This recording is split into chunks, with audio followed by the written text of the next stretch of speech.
ñu leen won ni mbir maa ngi jëm kanam man dama koy natt rek ci doom bu judd day jéem a toog bi mun a toog di raam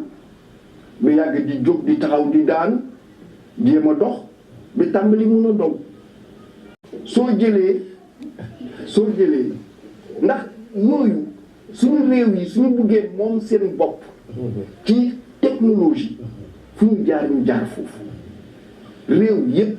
yi moom seen bopp ba mokkal technologie ci yooyu lañu jaar damay joxe toujours exemple oto chinois yi xam ngeen ni ñaar fukki at ci suñu gannaaw kenn bëggul woon dawal oto chinois mais tey dañ koy dawal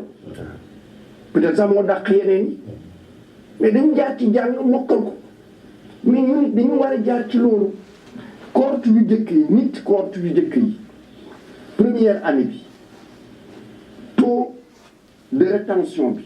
mooy soo jëlee téeméeri xale yi premier semestre le fait que cours yëpp presque visioconférence la indi na benn coppite mooy ñi xes ba bindu dematuñu te li ñu gis tamit ci université virtuelle ku xes ba jàll at mu jëkk ni dootoo demati loolu aussi dafa am solo donc yooyu yëpp léegi danañu am chiffre yooyu. waaw école privée yi lenteur paiement. waaw xam nga dafa topp d'abord dañuy war a wax loo xam ni xam nga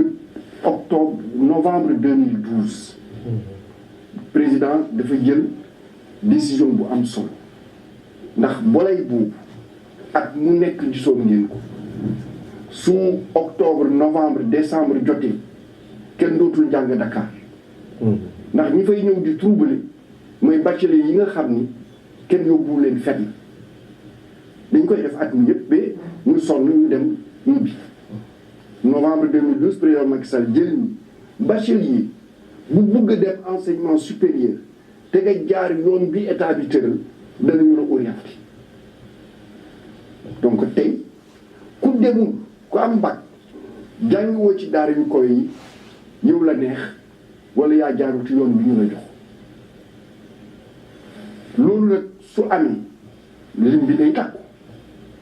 su lim bi tàkkoo yenn saa yi finance am ay xat-xat suñu amee ay xat-xat mun na xaw a traîner tuuti loolu amoon ci yële weer mais loolu finance jël na mesure bu am solo ndax génnee na ci benn yoon 4 milliards ngir ñu mottali fay daar yu koy tey bés bi yëpp signé naa lu tolloog lu ëpp téeméeri décision jëmale ko ci école privée yi. c'est ça waaw voilà monsieur le ministre man ma dellu si tuuti wax ci particulièrement université Sine Saloum. Alors option bi nee ngeen c'est une option agricole man ma jàpp ne tàggat suñuy ndongo ci mbirum mbay quand même Sénégal raflé wu ko bon am nañu ISFAR am nañu INDR Thiès Saint-Louis am nañu UFR des sciences agronomiques ak yooyu ma doon laaj lan moo waral d'abord option boobu ak ban différence de formation la ñu mën a jàpp ci université du Sine Saloum boo xam ne mënuñu ko gis ci école yi nga xam ne moom la ñu am tey beneen question bi ma lay laaj mooy ISFAR bu Bambey xam nga dafa dépendroon ci université bu Thiès mosoon nañ ci waxtaan ñu ne dañ ko bëgg a jële ci université Thiès dugal ko ci université Bambey projet bi fu mu toll. jërëjëf xam nga laal nga lu am solo nga jëmale ko ci mbéy mi mais mun nañ ko jëmale ci fu bare ndax loolu moo tax suñu jàng ci daara yu koy méngoowul ak doxalinu koom-koom réew mi su ngeen gisee ci bu ñu moomee suñu bopp ak léegi nguur yi jaar yépp koo laaj ban mooy première priorité lan la lay wax agriculture mais agriculture ñan ñoo ko fi doon jàngale ci daara yu koy ENSA la ENSA daawul jël lu ëpp ñaar fukki xale par at ISFAR naka noonu est-ce que loolu dana jox agriculture te ñooñu sax ñu ci ëpp ñu génn tooguñu ci agriculture bi. ñu ngi ci bureau yi. ñu ngi ci banque yi. ñu ngi ci affaire yu mel noonu. est-ce que ñooñu danañ indi technologie bi suñu agriculture soxla ngir mu jëm kanam soo jëlee réew mu mel na Maroc. mun nga wax ni région bu nekk département bu nekk am na école am na institut supérieur d'agriculture. ci 2010 la université Saint-Louis ubbi UFR Agro. ci à partir de date boobu la ñu tàmbali UFR tamit ci 2007 agroforesterie ubbi Ziguinchor. Dakar tamit développé yenn filières yi. wante doyul amuñu tey ci mbéy mi xale yu doy yu am xam-xam yu xereñ jëmale ko ci fànn mbéy mi yépp soo jëlee Thiès INSA war na former ay agronome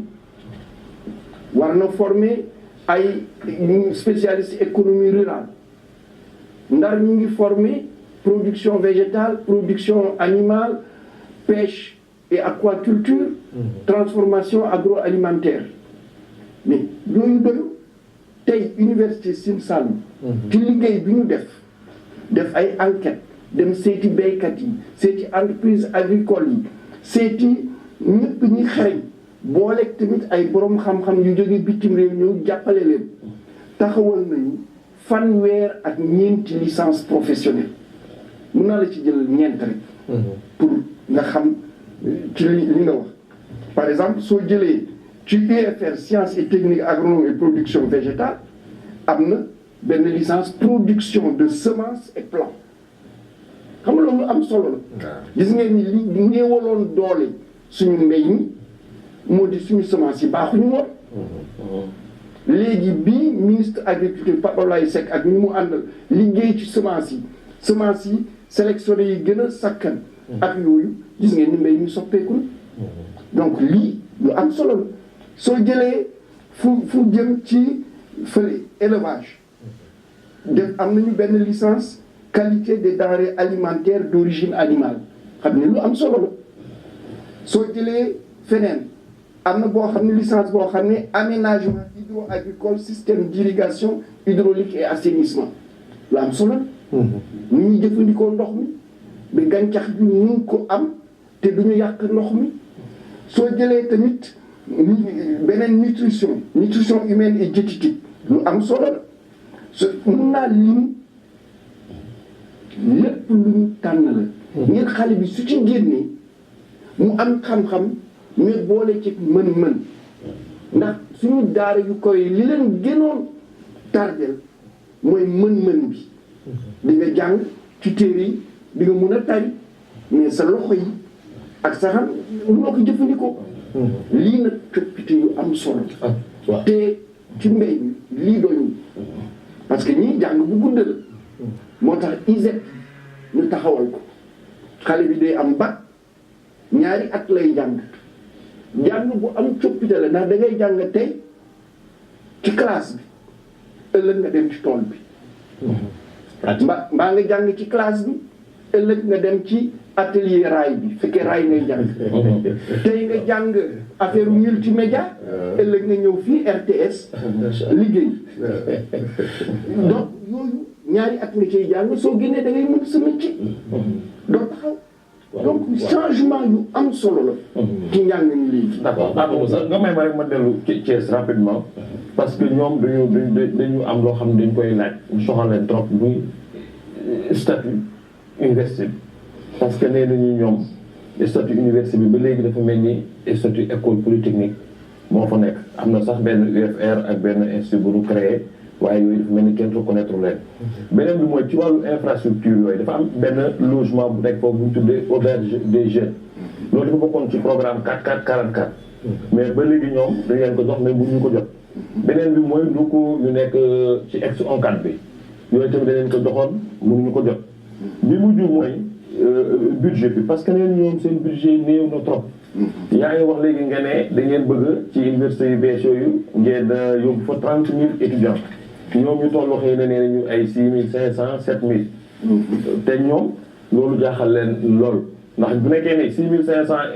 étudiants day poser problème Sénégal di wax ne moom mën na yóotu 30 000 étudiants te ñoom mënuñoo am budget bu mat ñoom loolu daf leen di jaxal. waaw jërëjëf xam nga statut bi moom ci njëlbéenu université Thiès. xam nga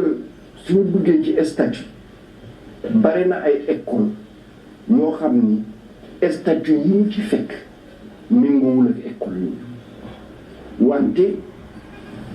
assemblée nationale voté na benn loi bu am solo ñu tuddee ko loi cadre tey moom mooy statut bi ëmb statut université yëpp ñu ngi liggéey ci loolu ngir ñu adapté ko ci université bu nekk ndax bu njëkk Sénégal Ndar dafa amoon statut Dakar am statut Thiès am statut Ziguinchor kenn méngoowul ak sa morom dafa mel na bokk ñu sax réew yu ñu nekk loi cadre boobu tax na léegi ñëpp ñoo bokk jën bi ñu taxawee loolu nag ñu ngi ciy liggéey dëgg la ci njëlbéenu université Thiès tudd woon université Thiès université polytechnique de Thiès la tuddoon bu ñu coppee affaire yi ni ñu ko soppee baaxul mais loolu danañ ko changer fekk 2018 danañ ko régler te dañ koy régler loo ak yeneen université yëpp te liggéey la boo xam ne ñu ngi ciy waxtaan ak syndicat yi ñu danañ ci waxtaan ak université dana am lël buy am ngir bind loolu suñ ko bindee ñu jébbal ko président de la république. militarisation moom kenn waxatu ci. école polytechnique waaw loolu defe naa ni. féete nañu gannaaw waaw féete nañu gannaaw. léegi xale yi auberge bi xam nga chantier Thiès yooyu. dafa am ñetti chantier yu ñu jox enseignement supérieur mooy palais du congrès. mooy hôtel du Rail. ak auberge des jeunes. hôtel du Rail defar nañ ko pare na depuis daaw. xale yi dëkk nañu fa. palais du congrès moom pare na moom mooy auditorium bu université Thiès def naa ni sax tey salle bi fa gën a am maanaa salle de conférence. foofu la te équipement yi ñëw na ñu ngi leen di monter. beneen bi mooy auberge des jeunes. auberge des jeunes dafa fàtt yenn service yu université de Thiès. xam ngeen ni université de Thiès chantier extension bi ñu ngi ciy avancé su paree rectorat bi ak yeneen service yëpp foofu la ñuy jëm après université de Thiès seet nan lay def ak auberge des jeunes. fële nag ONCAD bi dafa am ñu fa nekk te waruñu fa nekk dañu war a toxu loolu université Thiès ñu ngi cay waxtaan ak gouverneur bi ak administration bi ngir ñooñu jóge fa comme ça université de Thiès mun a am li fa nekk yëpp. li mujj mooy budget bi. budget dafa am solo parce que université de Thiès li ma leen di jox rek. moom ak Ziguinchor aussi. ñoom ñaar ñëpp dama leen koy jox. parce que il faut ngeen xam chiffres yi. 2012 budget université bu Thiès 2 milliards 878 millions 929 mille. 2018 4 milliards 667 millions 446 mille. mooy lan dafa dañ ko doublé. ci juróomi at doublé nañu budget université Thiès. soo jëlee université Ziguinchor 2012 budget 1 milliard 875 millions. 2018 budget 3 milliards 815 millions 933 mille. moo di doublé nañu ko sax ba teg ci lu tolloog téeméeri millions. yeneen université yépp soo defee moyenne bi ci juróomi at yi seen budget yokku na de 75%. donc nguur gi dafa fekk ni budget yi ànduñu ak doxalinu université yi dañu amoon gàpp mais mu ngi ko dabu bu am solo su ma jëlee université Cheikh Anta Diop de Dakar 2012 budget bi 19 milliards la woon 2018 budget bi 31 milliards 997 millions moo di ci juróomi at. yokk nañ ci lu tolloo fukki milliards ak ñaar. soo jëlee bu Ndar 2012 4 milliards 664 millions ak lu topp 2018 8 milliards 673 millions mooy nguur gi ci juróomi at yi yokk na bu baax a baax budget yi wante li mu fa fekkoon moo bare te fi mu toll tey li des budget yëpp yem presque baritu. waaw monsieur le ministre budget bi nga tudd léegi nii am na lu ngeen ci dugal ci ENO ñu dem ba Kolda ak Thierno Amadou Sy. démb ay gént la woon léegi nekk na dëgg ba jiitu réew mi président Macky Sall toogee ci bopp réew mi léegi njàngale mu kawe mi am ay coppite yu bëri ak jëf joo xam ne ju bar la te gaaw te njiitu réew mi soqe ko ñaari at ci ginnaaw ndongo li dafa daan jàng ci bërëb bi nga xam ni ENO la woon waaye bërëb la woon boo xam ne rek dañ ci jàppandi woon laata tabax bu mu cay bii di sotti muy espace numérique ouvert bu Kolda Ousseynou Mballo ñëw xool ak mbégte li mu fi gis di espace bu yaatu bërëb bu ñuy dalal ñi nga xam ne ñoo fiy ñëw salle télémédecine bi ak bërëb bi nga xam ne lu toll ci téeméeri poste de travail mën nañ fi nekk amphithéâtre bu yaatu 2 téeméeri doomu aadama xej ca ci étage ba nag boo fa demee beneen bërëb yoo xam ne lu toll ci téeméeri poste de travail ña nga fa. pour man moom UVS moom université bu am solo la bu am importance parce que mën nga des ci yow jàng fii am say diplôme fii fekkee demoo fenn sonaloo sa parent. bu ñu xaymaa ci wàllu koppar dugal nañ fii juróom benn téeméeri million kopparu CFA ñu tabax ko ci bërëb bu yaatu boo xam ni 1,4 téeméeri mètre carré la yemul rek ci étudiants yi ak seeni jàngalekat ndax boo duggee ci biir dëkk bi am na ñu nga xam ne dañ koy soxla ay jigéen lañu ay ndaw lañu ay mag lañu ku ci ne man fay dugal loxoom. loolu nga xamante ne nit ñi dañ koo soxla woon balaa ñuy dem di fay ay formation ñu leen di former mun nañu faa dem ñu initié wu. loolu paj lu ñu duppee télémédecine lu mucc ayib la am système bu baax boo xam ni ma nga ca ENO ba. cardiologue bi di nga mën a waxtaan ak moom à distance par rapport ak tableau bi nga am mu mën la xelal par rapport ak examen yi nga mën def par rapport ak rajo bi nga mën def nga mën a échanger moom pour mën a def traitement bi ci war. lu toll ci juróom fukki ENO la ñuy tabax ci Sénégal ci ñeent fukk ak juróomi département yu Sénégal buñ ko xaymaa ci koppar toll na ci 1 milliard tey jii kon fexe kon ba espace numérique ouvert yi mën a lëkkaloo ñoom ñëpp li ñuy liggéey mën a jokkalante ak université virtuelle bu Sénégal ñu samp ko ca Diamniadio ci cité du savoir. waaw monsieur le ministre kon ENO yëpp bu ñu ubbee dina nekk révolution numérique dans l'université. révolution bu mag a mag la man damay wax toujours ci réforme bi. coppite bi gën a am solo. mooy ENO yi. mooy université virtuelle ak ENO yi. d'abord lu Sénégal moom la boroom xam-xamu Sénégal. technicien Sénégal ingénieur Sénégal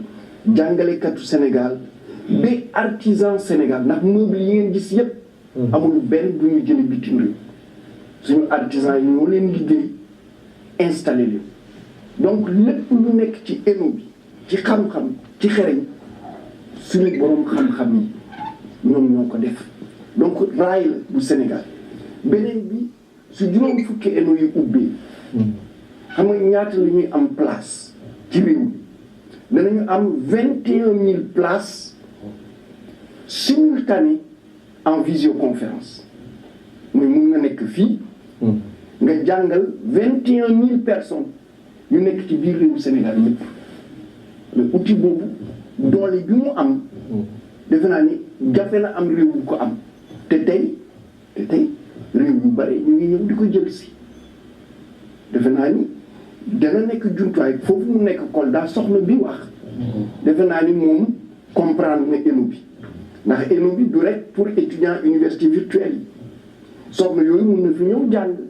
yooyu ñuy liggéey ci transformation agroalimentaire mbaa defar ay produits chimiques mbaa sax di jaay li ñuy defar ci en ligne ENO bi mun na leen ci jàppale paj mi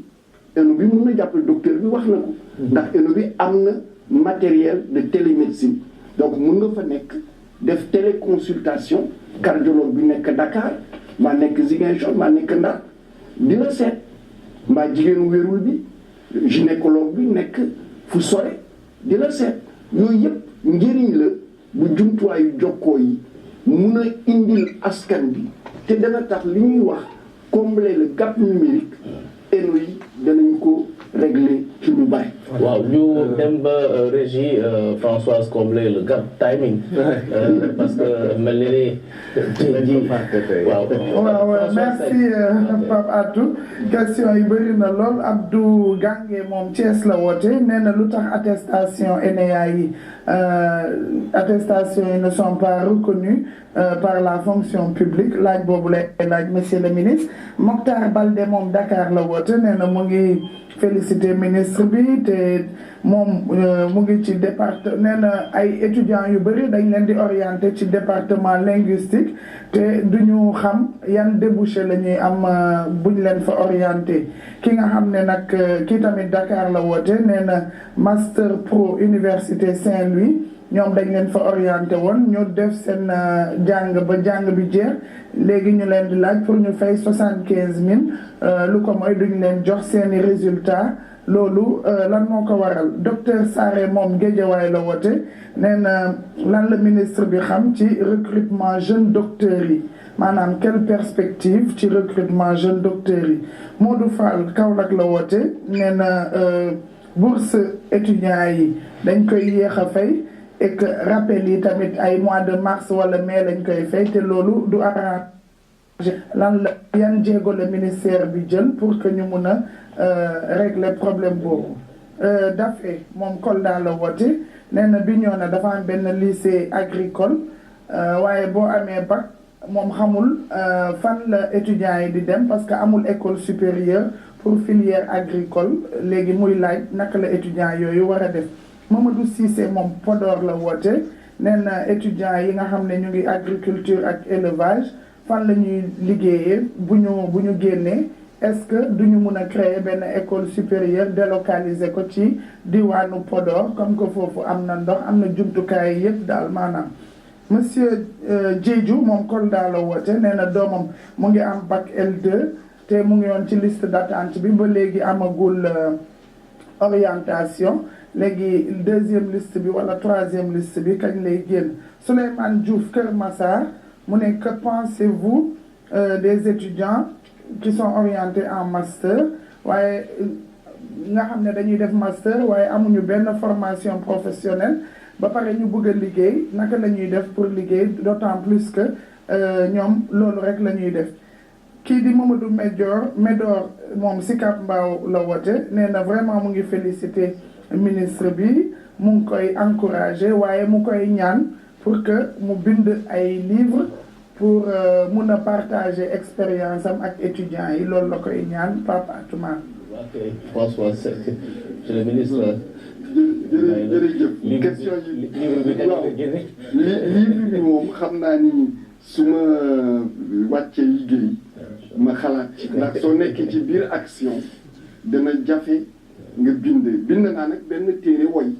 kooku moom ci jamono pour ngir a feexal xel bi dañ ci waaw loolu le ciel et les mots waaw léegi mbiru ENEA bi xaw ma lan la donc du ma ci mun tontu mais damay bëgg a wax ni rek tey école bu bëgg ñu reconnaître ce diplôme dafa am yoon 2015 président Macky Sall jël na benn décret boo xam ni classement équivalence des diplômes la fonction publique am na commission bu mu teg ku am sa diplôme da nga ko fay indi diplôme yi nag pour ñu reconnaître njalbeen bi moo di ñu am ANAQ reconnaître leen mbaa CAMES reconnaître leen loolu daal mooy yoon bi te day yoon boo xam ne léegi xàll nañu ko leer na pour ñëpp ANAQ sup leneen li moo di xam nga yenn saa yi ñu ne rappel yi dañuy fay rappel mars gis nga li ñu fay tey rappel mooy octobre novembre moom la ñuy fay xam nga su résultat yi génnee faculté bi département bi UFR bi wala scolarité université bi dafa war a jébbal résultat yi direction des bourses su ko jébbalee te ñëwul mu àggul le 8 du mois ci weer boobu danañu fay su weesoo boobu le 8 du mois beneen weer bi la ñuy fay loolu yenn saay faculté yi dañuy yéex a yóbbu résultat yi suñ ko yéexee yóbbu looluy pénaliser étudiants yi wala sax ñu yéex a def examen tant que nag résultat yi direction de bourse jot ko mënoo fayee ko loolu mooy indi mbir mi leneen li moo di ki nekk lycée agricole Bignona sûrement su amee bac S4 la mbaa bac S5 tey am nañu fu ñuy dugg parce que bac S4 boobu bac S5 boobu mun na dem université Gaston Berger def UFR S2ATA UFR agro mun na dem ISEP bu Thiès am na filière aussi agro bu fa nekk mun na def école yu bari léegi yoo xam ni ñoom sax li ëpp léegi dootuñu amati problème orientation amoon nañu ko nag balaa 2010 mais depuis 2010 bu UFR agro bi amee seen orientation lu ci bari yomb na leneen li mooy ki nekk Bignona te ba léegi mu ne foofu amul lu fa nekk ah kay Bignona danañu fa taxawal ISEP bu Bignona te ISEP boobu agriculture lay liggéey lu jëm ci hôtellerie restauration lu jëm ci agroforesterie ak métier vert la financement bi am nañu ko agence française de développement moo ko financé te ba léegi ci Bignona wax naa leen sànq ni appel d'offre ngir tabax ENO bi appel d'offre bi ñu ngi ci pare ko xam naa ni fii ak ñaari weer danañu tàmbali tabax ENO ci Bignona fële fu jëm ci Podor danañu fa def ENO te lu sorewul Podor mooy Richard Toll am na ISEP foofu tamit ISEP bu mag la bu agence française de développement financier foofu agriculture la machinisme agricole irrigation et artisanat la donc ñi nekk Podor bugg a def agriculture mun nañu ñëw ci ISEP bu Richard Toll mbaa ñu dem ci ISEP bu Matam ndax Matam nit am na fa ISEP boobu tamit dafa am agriculture am chimie appliquée à l'agriculture am métier de mine ak lu jëm aussi ci élevage ak lépp lu jëm ci soow ak yu mel noonu donc zone boobu fii ak ñaari at daara yi danañu fa sakkan boole nag daara bu mag bi nga xam ne moo ëmb boor boobu yépp muy université Gaston Berger de Saint-Louis ndax am na UFR ci fi jamono bi ñu toll mooy UFR bi gën a yaatu bu jëmale ci agriculture. waaw monsieur le ministre ñu delluwaat université Cheikh Anta Diop déglu tontu administration bu UCAD. université Cheikh Anta Diop bu Ndakaaru dafa nekk daara ji nga xam ne ji mu ëpp ndongo ci daara yi féete kaw ci Sénégal ëpp na juróom-ñett fukki junniy ndongo yu fiy jànge kon ñun suñu jafe-jafe bi gën a tar mooy fu ñuy dugal ndongo yooyu ñu di fa jànge ci wàll woowu def nañ ci jéego bu am solo mooy bi fi président Macky Sall ñëwee 31 juillet 2015 ak tey réhabilité nañ fi defaraat nañu lu toll ci juróom-ñaari amphithéâtre mooy béréb yu mag yi ndongo yi di jànge ministère de l'enseignement supérieur et de la recherche mu ngi ñuy tabaxal lu toll ci 2 fukki laboratoire ak benn ci loolu amphithéâtre yooyu nga xam ne moom lañ ñu jébbal léegi jébbal nañ ñu yépp dañ caa def ay jumtukaayu xarala yoo xam ne yi namm nañ ko cee def yenn yi def nañ ko ci yenn yi namm nañ ko cee def ba nga xam ni jàngalekat bi su ñëwee di fa jàngale man nga toog sa néeg di suivre cours bi di jàng man ngaa ñëw itam classe di jàng comme man nga toog ci banc yi ci biir université bi di jàng di suivre cours bi maanaam bu xante bi doon am nga xam ni étudiants yi dañ doon fajaru ñëw di jëkkante place loolu daf fiy jóge. Sénégal comme dëkk yu bëri si biir Afrique seen recherche amuloon doole loolu léegi bu ñuy defee conseil de concertation nationale président dafa décidé ne ministre da nga créé direction générale de la recherche et de l'innovation mooy tey jii suñu direction générale amul woon pour que léegi ñu mën a am ay politique nationale de recherche politique nationale de l'enseignement ak de l'innovation et donc léegi li ñuy gis li ñu gën liggéey moo di ne fexe ba nga xam ne liggéey ñu nekk biir ku nekk Sénégal si boppam am lu ñuy waaye stratégie science technologie innovation nan la ñuy def ba nga xam ne réew mi si boppam ne si fukki at yi di ñëw juróomi at yi di ñëw man si lii laa bëgg a liggéey parce que lii moo di fu réew mi war a jëm donc plan Sénégal émergent politique publique la bu leer nañ donc il faut que science bi ak technologie enseignement supérieur yi dajaloo pour accompagner ko pour ñu mën a non seulement former nit ñi mais mën a am tamit technologie yeeg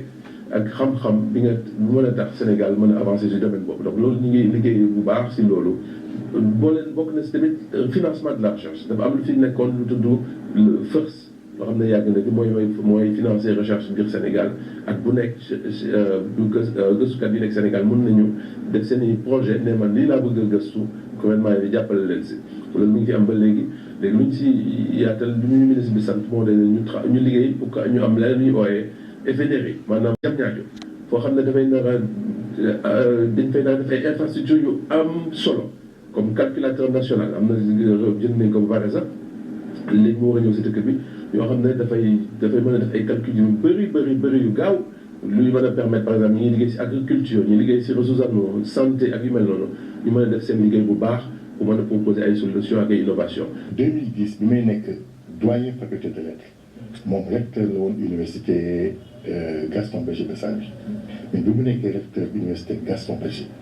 ci la kii ci gën a xam université Gaston Berger yokku na jànguwaay yi mooy maanaam UFL yi yokku na filière yi mooy maanaam xeetu métier yi nga xam ni mën na ko fa def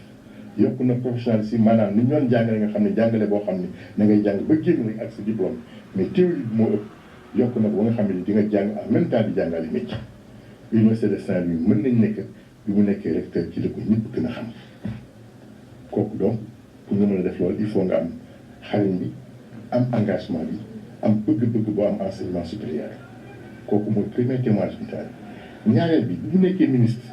man toujours ma nekk recteur li mu def mooy réforme yi mu engagé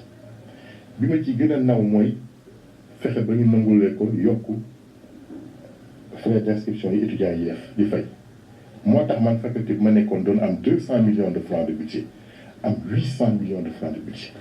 moo tax boo demee faculté nga gis yokku nañu tabax yi R+4 kan xalaat lu woon def ko yokku jànguwaay yi yokku taabal yi mettre dans de bonnes conditions personnel bi jàngale ak personnel administratif technique bi te loolu moom moo ko def lu mel ni fac de lettres bi ma fay jógee am na 6 filières professionnelles donc lu mel ni fac la nga xam ne kenn yaakaaroon ne mën na def profession dem na ba am ay filières professionnelles université yi yokk ba nekk juróom-ñett université yi bu ne nga am benn antenne délocalisée comme Louga comme Géoul comme Kolda 5 instituts supérieurs d'enseignement professionnel yi ñu wooyee ISEP ENO yi nga am ci espace numérique ouvert yi nga am ci 50 ENO dina ngi dem ba nga xam ne fu nit juddu mën ngaa bañ a génn ci sa gox jàng comme ku nekk université de Dakar di jàng. waaw monsieur le ministre.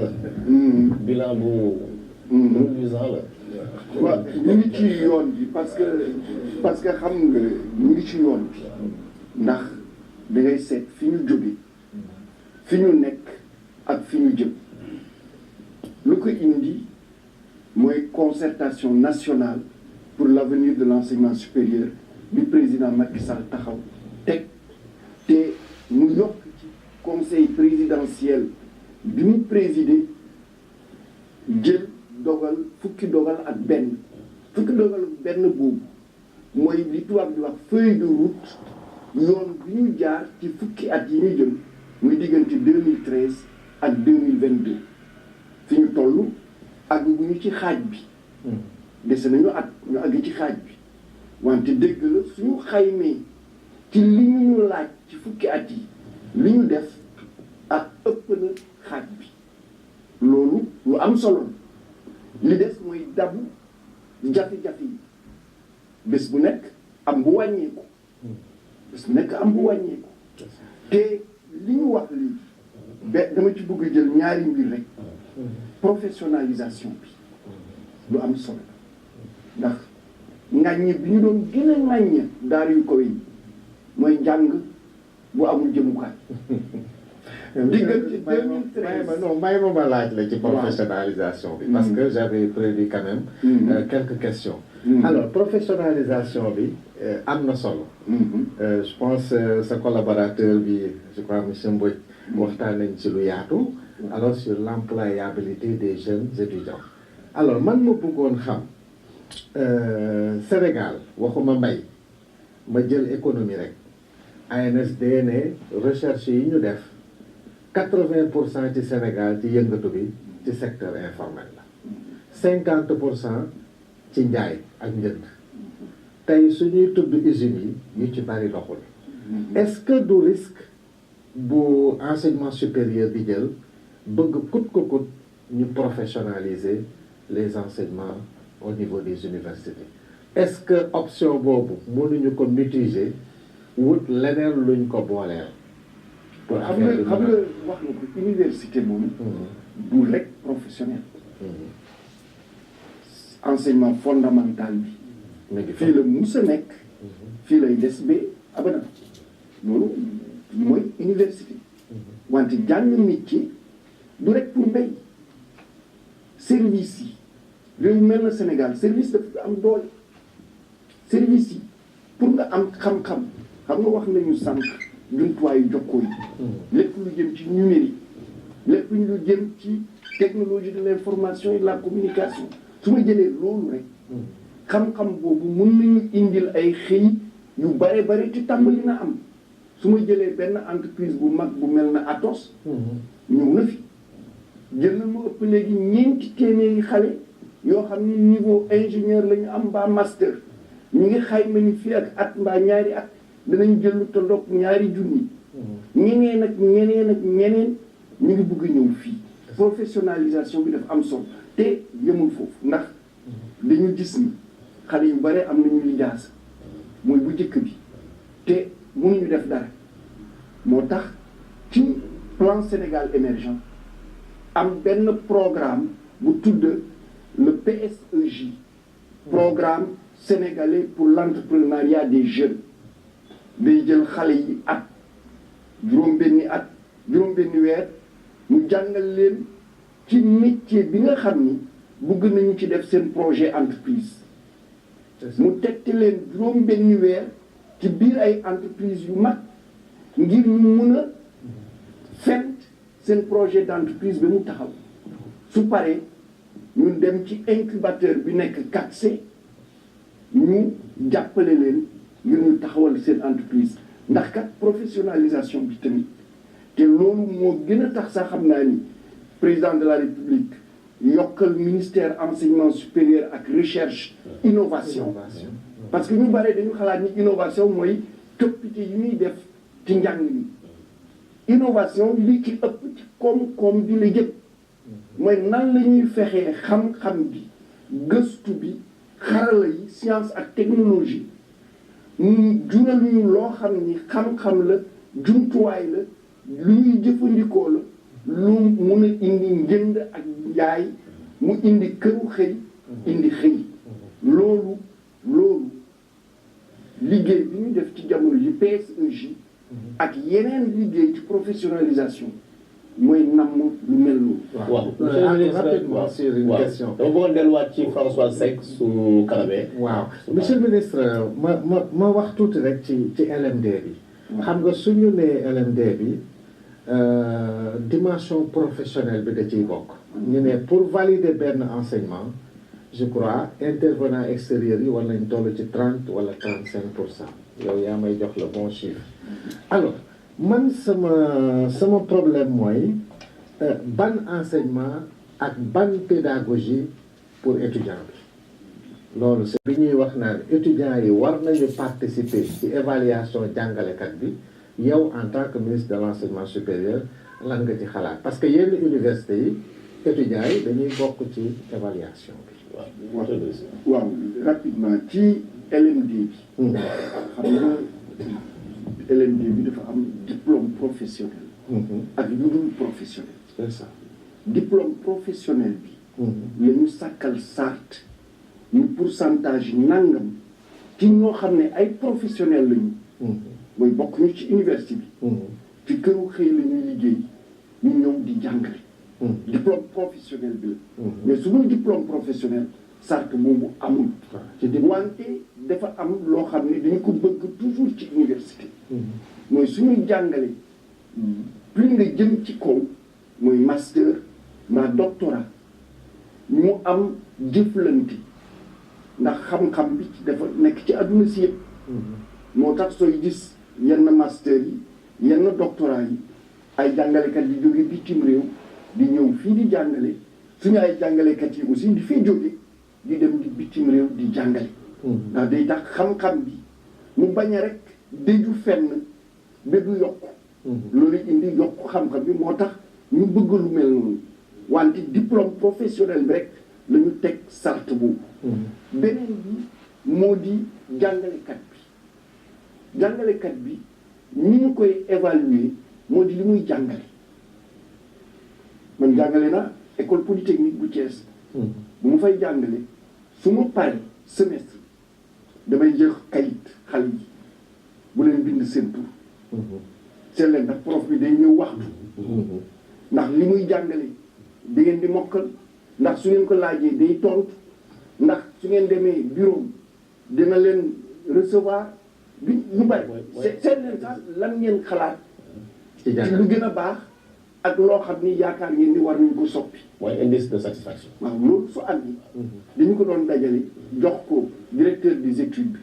mu def analyse ak statistique après jox la document yi jox la ko ñi yow kat ñii ak mu mel noonu boobu dama ko tàmm bee. fu ma bu ma demee université Gaston ak université bu ma mun ci dem su ma jàngalee ba àggal dama koy def loolu nag dafa nekkul aussi ci aada ba léegi. suñu université yi nga xam ni mun naa wax ni dañu cosaanoo ci réewu tugal dañu cosaanoo ci loolu nag dana ñëw parce que mu ngi bokk tamit ci li ñu bëgg mooy jàng su paree ñu évaluer njàng mi. ndax dina tax jàngalekat bi ci boppam gën a xam ndax li muy jàngale ni mu ko bëggee noonu la àggee. te kooku ku nekk war na ko bëgg. donc loolu tey xam ngeen ni ANAQ mu ngi def liggéey bu am solo ci assurance qualité bi. te xam naa ne dañuy jàppale ngir ñu gën a waxtaan ak jàngalekat yi ndax nga jàngale ba pare nga laaj sa ay ndongo yi ay laaj yu mel noonu dalay yokk rek mënuloo wàññi mukk. c'est ça waaw monsieur le ministre ñu dem bokk ci régime bi ak François Seck mu jox la mu jël laaju téléspectateur. waaw jërëjëf Pape Atou Daouda Sidibé moom Saint-Louis la woote nee na UVS maths appliqué foofu lañ ko orienté woon waaye problème mu connexion la ñu am depuis le début ba léegi mënuñu am cours yi normalement Souleymane Faye moom Dakar la woote nee na lu tax étudiant bi bu amee 30 ans ñu coupé bourse bi moom loolu comprendre ko. mu am ku woote Saint-Louis moom nee na ministre bi mu nekkee recteur université Saint-Louis dafa créé woon benn coopérative d'habitat te loolu lu amoon solo la ci corps enseignant bi est-ce que mënul renouveler expérience boobu ci université yi nekk ci réew mi yëpp. monsieur Dieng moom Kaolack la woote nee na université Kaolack dañu waxoon ne dafay démarrer depuis octobre 2016 te ba léegi commencé gul lan moo waral loolu. bac nee na doom ji tamit dafa am bac F te ba léegi kenn orienté wu ko te dañoo rafle ci côté boobu. Abdoulaye Coulibaly moom Dakar la woote nee na ministre bi mu nekkee recteur université dafa liggéeyoon lu bari ci sport bi ndaxte UGB dafa amoon ay résultats yu baax ci wàllu sport bi est-ce que ministre bi mënul élargir expérience boobu ci université yi nekk ci réew mi. Chérif Diop moom benn barak la woote nee na mu ngi féliciter ministre bi mais orienté les étudiants yi ñu orienté ci université privée yi université yooyu nee nañu que ñaari at rek lañ leen may te bu ñaari at yooyu jeexee étudiant bi du am sax licence lan la ba mu am licence loolu solution la. Ababacar Gueye moom Saint-Louis la woote nee na mu ngi encourager ministre ci réforme yi. nee na que li ñu war a wax tamit mooy que léegi suñu dëkk bi dañuy def appel à candidature pour enseignants chercheurs yi parce que secteur bi dafa attractif et que budget université yi dafa doublé te léegi tubaab yaa ngi ñëw sax di def ay di postuler ci université Sénégal yi. El Hadj Abdoulaye moom Kër Massar la woote nee na que mu ngi félicité ministre bi ci réalisation yi nee na moom dafa admis dañu nekkoon université waaye dañoo génnee seen résultat yi mais ci benn matière bu ñuy wax macroéconomie jotaguñu seen résultat yi parce que nee nañu prof yi ñoo corrigé wul seen examen yooyu te ci seen biir am na ñoo xam ne dañoo dëkk bitim réew ay Mali wala ay Guinée yooyu donc il faut ñu ñibbi ministre bi na leen jàppale pour que ñu mun a génnee résultat yooyu pour que seen naataango yi nga xam ne dëkkuñu Sénégal ñu mun a ñibbi si seen kër yi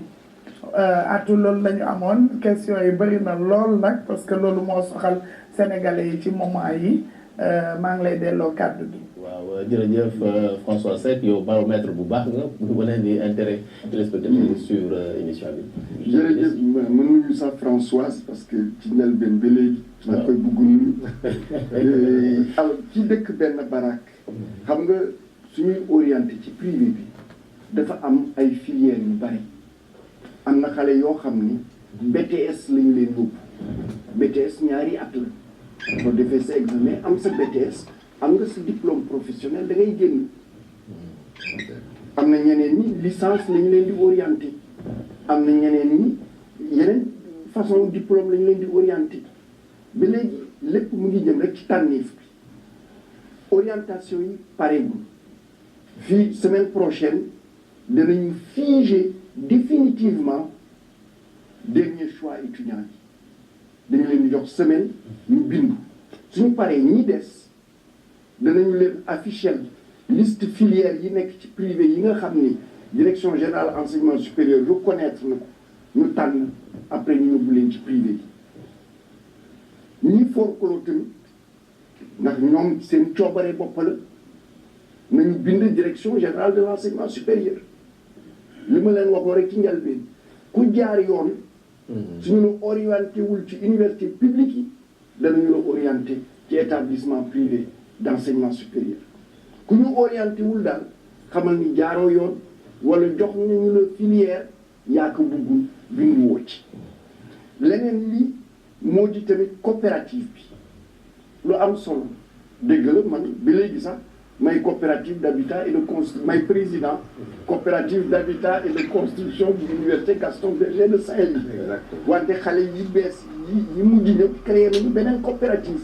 bi am nañu terrain donc ñoom it ñu ngi ci tànk yooyu di ko liggéey université yi may dem ñëpp di tase ak jàngalekat yi dama leen di ñaax pour ñu taxawal ay coopérative parce que dana leen yombal am kër xam nga ni nguur gi aussi côté boobu génnewu ci loxoom président Macky Sall inauguré na deuxième tranche bu deuxième cité des enseignants bu Mermoz 140 appartements la pare nañu cité des enseignants bu Ziguinchor pare nañu cité des enseignants bu Bambey ñu ngi tabax cité des enseignants bu Thiès wante li ëpp solo mooy nga am kër boo moomal sa bopp loolu coopérative moo la koy may mbaa nga dugg tamit ci leb am kër te ci leb boobu it nguur gi ci waxtaan ak SAES am nañu ci jéego bu mag parce que bu njëkk ñaari millions la ñu la doon lebal pour mooy prêt DMC. léegi jàngalekat yi nekk ci daara yu kaw yi prêt DMC bi juróomi millions la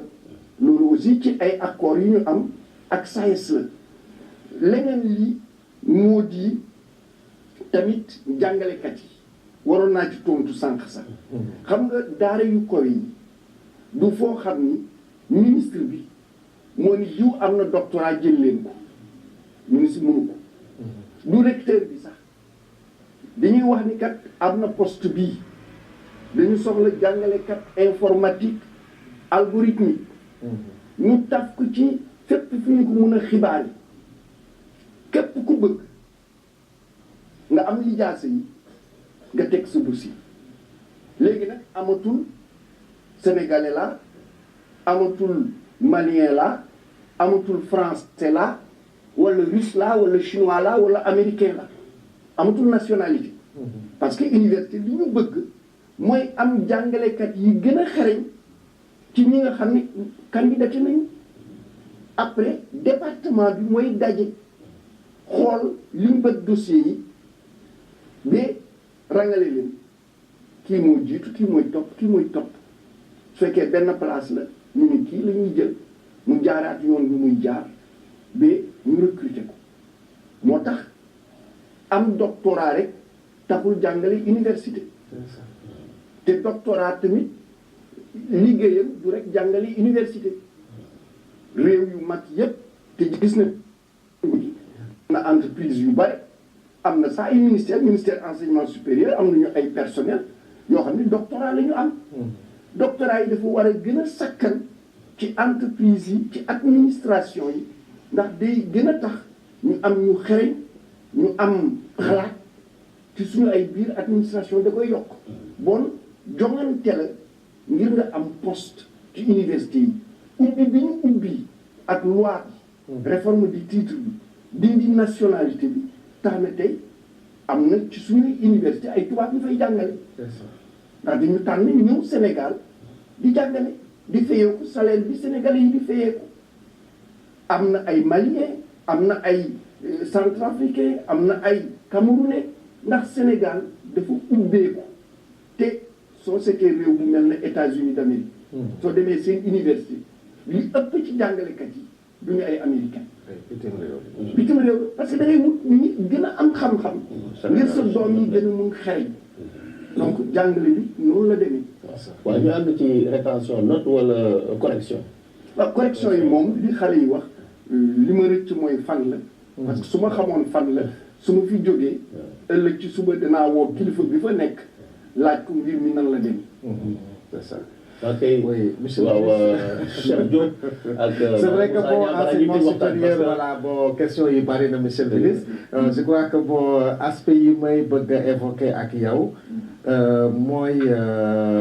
bi jëm ci choix des recteurs alors yow mës nga wax toujours ne am na réforme boo xam ne yéen a ngi ciy liggéey pour que choix bi enseignants chercheurs yi di tànn seeni recteurs alors dama bëggoon xam projet réforme boobu fan la toll beneen bi su ma gisee financement yi ngay def yépp ci biir université alors ma xool le classement de Shanghai man gisuma ci université c'est vrai sénégalaise mais yu nekk en Afrique noire yu ci bari gisoo ko fii parce que je crois que les universités d'Afrique du Sud ak du Caire ñoom ñoo nekk ci classement bi est-ce que tey financement yi ak réforme yi yëpp ngeen def mun na tax ñu xëy suba ñu ne université Ndar wala université Dakar mi ngi ci biir classement bi dernière question bi mooy la réforme du bac alors loolu je crois que question bu am solo la réforme du bac bi commission bi taxawal ngeen ko je crois que c'est à Saint-Louis même la commission bi demoon pour def liggéey bi lan ngeen di xaar ci commission bi est-ce que comme ni ko Emmanuel Macron xawee wax tuuti baccalauréat bi mën nañ ko dindi wut yeneen méthode pour que ndongo yi dem ci université yu mag yi est-ce que yéen da ngeen di xalaat tey ci biir réforme bi ñu supprimer le baccalauréat gis yeneen yoon yoo xam ne ci la ñuy tànnee ay étudiants yi dem ci université ci baccalauréat bi est-ce que tamit yéen da ngeen di gën a xalaat mooy fiabilité sécurité concours boobu soo amul sécurité amul fiabilité est-ce que maintenir concours boobu tey jii am na sens ma ça pour ñu tàggatoo. waaw ma enchaîné bac bi moom sama question yi la bokkoon parce que dama doon man li ma ci bëgg yokk rek mooy est-ce que c'est parce que office du bac bi da koo dépassé wala léegi lan moo ciy pexe est-ce que ren aussi mën nañu am assurance ne fuitu yi amoon du am ren beneen bi mooy parti yi kenn dafa waxul seen wax personnel administratif bi sànq xam nga am na ko doon ñaxtu fii mais ñoom it seen statut dëgg-dëgg war nañ ko seet beneen bi di topp mooy li ñuy wax VAE valorisation des acquis de l'expérience bëri na ñoo xam ni itam nee nañu wax nga léegi nga ne jàngale bi amul frontière su nekkee ni itam am na système anglo-saxon bi nga xam ne nit ñi dañ koy valoriser aussi ailleurs pourquoi boobu léegi nit ñi aussi ñu ngi laaj valorisation des acquis de l'expérience su tax fii ci Sénégal ba léegi mënuñu ci dugg. Ziguinchor moom dafa mel ni tontu nga ci ñoom waxoon nañu ne départ enseignants yi B dafa bare woon waaye léegi dafa mel ni A moo ëppati mais dama jàpp rek nga xëy na ñàkkum kër yi ak déplacement dem dikk yi moo taxoon xëy na léegi du ñàkk ci kanam bu ñu amee kër foofu ñoom ñëpp daañu mën a toog di jàngale ci normal. jërëjëf VAE bi mooy validation des acquis de l'expérience xam nga nit ki mun na ci liggéeyam dem bi am xam-xam boo xam ni soo ko nattee mun nga ko nattable ak diplôme yi loolu am na sax ci Sénégal fu mu tàmbali parce que gis naa ni formation professionnelle tàmbalee ci liggéey ñu nit ñu ngi ci jublu ndax dañu xaatim benn déggoo bu président demee def visite d'état ci Paris xaatim naa déggoo ak ministre enseignement supérieur bu France ak CNAM mooy conservatoire national des arts et métiers déggoo boobu lenn ci déggoo bi moo di ñu ànd ak ñoom parce que ñoom dañu tàmm liggéey boobu ndax yombul tàmm liggéey boobu ndax dafa war ni su ma nee diw par VAE jox naa la licence warul am laam-laam déggoo boobu danañu ci liggéey ñoom ak ANAQ-Sup liggéey ci ak direction générale de l'enseignement supérieur bi ñu nit ñu am ci xereñ bi mun ci jublu donc déggoo boobu am nañu ko te semaine bi jiitu janvier kii jiite kanam sax day ñëw fii Sénégal lu tolloog benn semaine personnel administratif technique bi ñu ngi cee waxtaan ak ñoom tase naa ak TESU semaine ba lay jàll semaine bi di ñëw talaata bi di ñëw ci suba man ak recteur yëpp top management directeur crousier COUD yi dañu tase ak institut ci ngoon bi danañu tase ak intersyndical bi ngir waxtaan ak ñoom seen ay jafe-jafe beneen bi moo di mbiru réforme bac bi lël bi amoon Ndar ñaari mbir la benn bi nan la ñuy yokkee kaaraange diplôme bi ñaareel bi kër gi tudd office du bac dafa méngootul ak jamono réew yu bari soppi nañu ko bu yàgg ndax su ngeen gisee seen diplôme baccalauréat xale yi léegi yi ak ñun ñi ak ñi ñu gën a mag université de Dakar recteur bi moo koy signé mais suñu réew am na léegi université yu bari réew yëpp soppi nañu donc dañu xalaataat te réforme bi moo laajoon nañu taxawal li ñuy wax office national du baccalauréat loolu coppite bu am solo la suñu paree loolu maa ngi xaar ñu bind rapport yi suñu ko paree danañu tëral commission bu yaatu bu war a jël temps liggéey ñu xalaataat suñu baccalauréat